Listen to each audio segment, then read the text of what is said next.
নমস্কাৰ। ঠাণ্ডাৰ দিনত আমাৰ কণীৰ তৰকাৰী খাবলৈ খুব মন যায় নহয় জানো? অকণমান গৰম গৰম কণীৰ তৰকাৰী খাবলৈ পালে ভাল লাগে। তাতে অকণমান মই টুইষ্ট দি পেলাই বেঙেনা দি বনাইছোঁ আৰু কেইজনমানে সুধিছিলে কেনেকৈ বনাইছোঁ, তাকে ৰেচিপিটো আপোনালোকলৈ বুলি আগবঢ়ালোঁ। মোক লাগিব কণী, আলু আৰু বেঙেনা মেইন ইনগ্ৰিডিয়েণ্ট। কণী আৰু আলুকেইটা মই বইল কৰি লৈ নিমখ হালধি দি মই ফ্ৰাই কৰি লৈছোঁ আৰু সেইখিনি তেলতে এটা বেঙেনা টুকুৰকৈ কাটি ফ্ৰাই কৰি ল'লোঁ।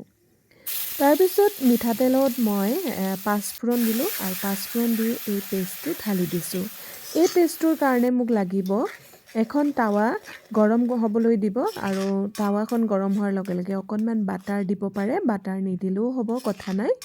দুটা বিলাহী, আদা আৰু নহৰু লগতে শুকান জলকীয়া গৰম কৰি ল'ব আৰু যদি ঘৰত থাকে গোটা জালুক দুটামানো দি দিব। মোৰ পিছে গোটা জালুক দিয়া নহ'ল আৰু সেইখিনি পেষ্ট কৰাৰ আগে আগে তাত অকণমান গোটা জিৰা আৰু কেঁচা ধনিয়া পাত দি দিব আৰু দি পেষ্টটো বনাই ল'ব আৰু অকণমান মই হালধিও এড কৰিছিলোঁ যাতে তৰকাৰীখনৰ কালাৰটো ধুনীয়া হয়, তাৰ কাৰণে মই পেষ্টটোতে অকণমান হালধিও দি দিছিলোঁ।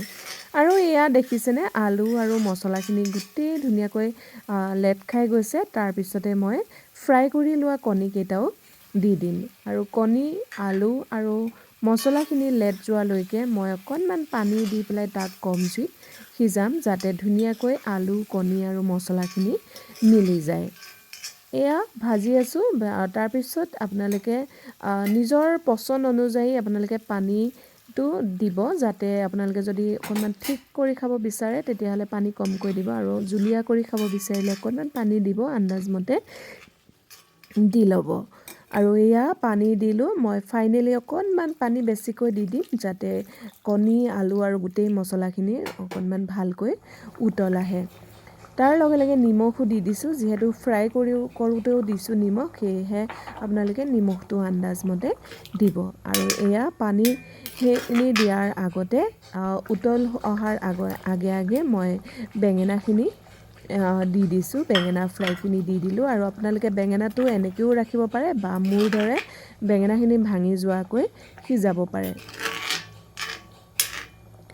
বেঙেনাখিনি দিয়াৰ পিছত মোৰ তৰকাৰী হৈয়ে গ'ল প্ৰায় 10-15 মিনিটৰ পিছত আৰু কেঁচা ধনিয়া কাটি দিছোঁ। এয়া হৈ গ'ল।